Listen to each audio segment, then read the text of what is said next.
Hey, I'm Callie. Thanks so much for watching Graceland Online. Graceland Church exists to see lives transformed in the neighborhoods, the generations, and the nations through Jesus Christ.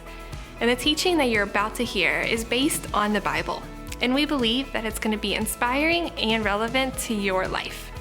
And if you're here because you're searching for answers to tough questions and looking for help on how to navigate life, we would love for you to text with any questions or if you just need someone to talk to. And again, thanks for watching Graceland Online. We're praying for you, and we hope that this video will be an encouragement to you on your spiritual journey. Once again, thanks for tuning into today's episode of Graceland Online.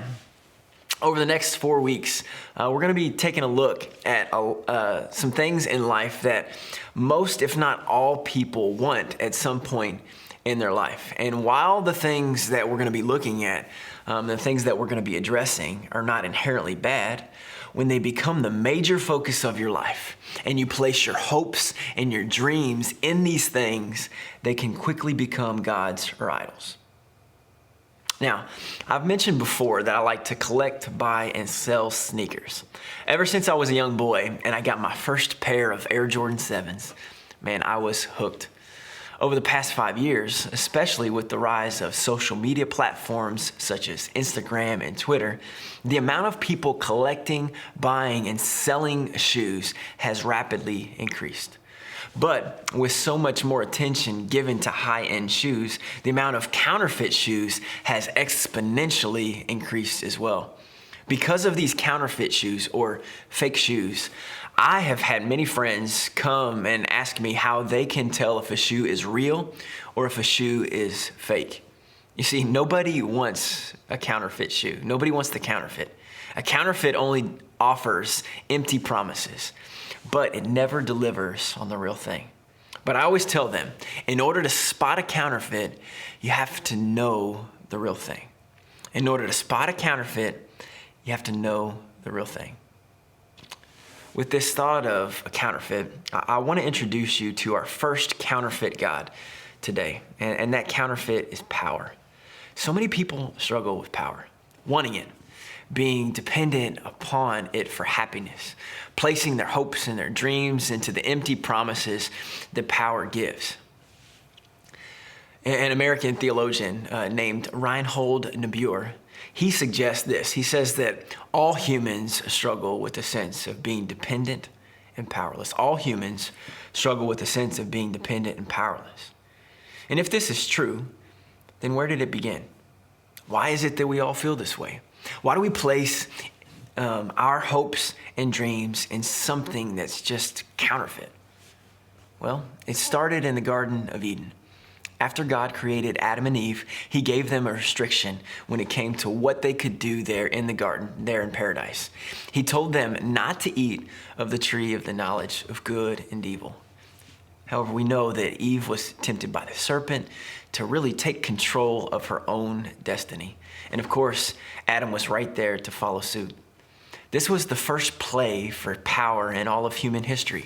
And now, because of this temptation, this longing for power is now hardwired into every single human being. And while ascribing value to something is certainly not a bad thing, there is a very fine line between giving value to something and placing ultimate value in something.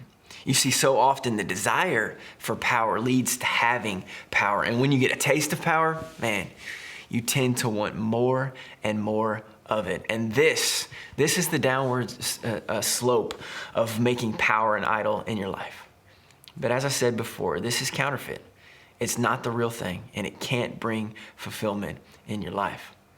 So with this in mind, I want to draw to your attention two detrimental effects when you seek after power that you can encounter. Two things when you make it ultimate in your life. Two things that often come along with making power an idol. First of all, many people with a great desire for power tend to be anxious and fearful. You see, the higher a person climbs, the greater the fall. And even if you may not experience a great deal of anxiety or fear when seeking to climb the mountain of power, it's often the case that you experience fear or anxiety once you attain power. The reason power is such a seductive counterfeit to God is because once you have it, you're going to do anything that you can to keep it. Pastor Tim Keller writes that power is often born of fear, and in turn gives birth to more fear. Second, when people seek after power and try to become God-like themselves, the great irony is that they actually become less than human. Again, to quote Keller, he says that pride makes you a predator, not a person. Now, you might be watching this and you might be thinking to yourself right now, well, if we all struggle with pride and we all have a desire for power, then what hope do we have? What do we do? Well, let me just give you a few handles, maybe a couple of things for you to think through and think upon this week. First of all, most addictions to power and control begin actually with a distorted view of God. Or maybe you just are making some false assumption about who God is. If you see God, and if you see the church for that matter, as something that you can mold to meet your needs, then power may be a counterfeit God to you. For instance, if you see God, and if you see going to church as something that only gives you some morals to live by, then you may have a distorted view of God. If you see God or going to church as only a type of therapy to just make you feel better, then you may have some false assumptions about who God is. If you see God or going to church as something where you will always get a financial blessing, then you're seeing God in the wrong light. Each of these views puts you in the captain's chair. They make you the master of your own destiny. However, you are not in control. A right view of God is one that views him as the sovereign creator of the universe, and he is the one that truly has the power. And so if you begin to view God in this light as him being in control, then you'll have a call for humility. Those who truly have authority in this world recognize that they did not earn their position of influence, but rather that they were given that place of power so that they might steward it for God. We're all finite creatures that owe our allegiance to an infinite God that is our creator. Maybe you started watching this episode with the belief that you have no issue with seeking after power. But I hope and I pray that from this message that you clearly see now that we are all tempted by the allure of power. One of the greatest deceptions about counterfeits is that they want you to believe that you have the real thing. If you can be convinced that you are the author of your own destiny, if you can be convinced that you are the ruler of your world, if you can be convinced that you are the one who has all the power, then you have made power an idol in your life. But as I said in the beginning, a counterfeit only offers empty promises, but it never, ever delivers on the real thing. But thanks be to God that he has given us his son Jesus to conquer this idol. We can know what our counterfeit in our lives because he has given us the real thing. He has given us Jesus, the only thing that should be first in our lives.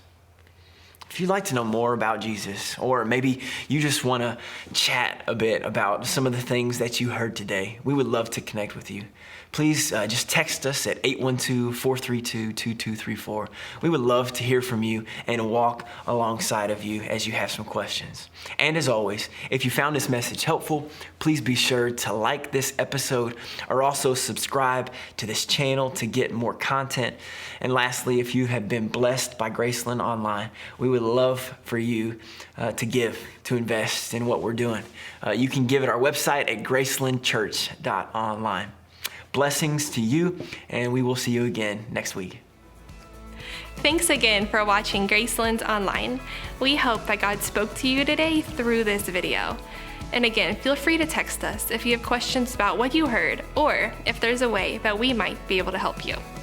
You can also find more videos and resources at gracelandchurch.online. Thanks again for watching, and we hope you'll join us again soon.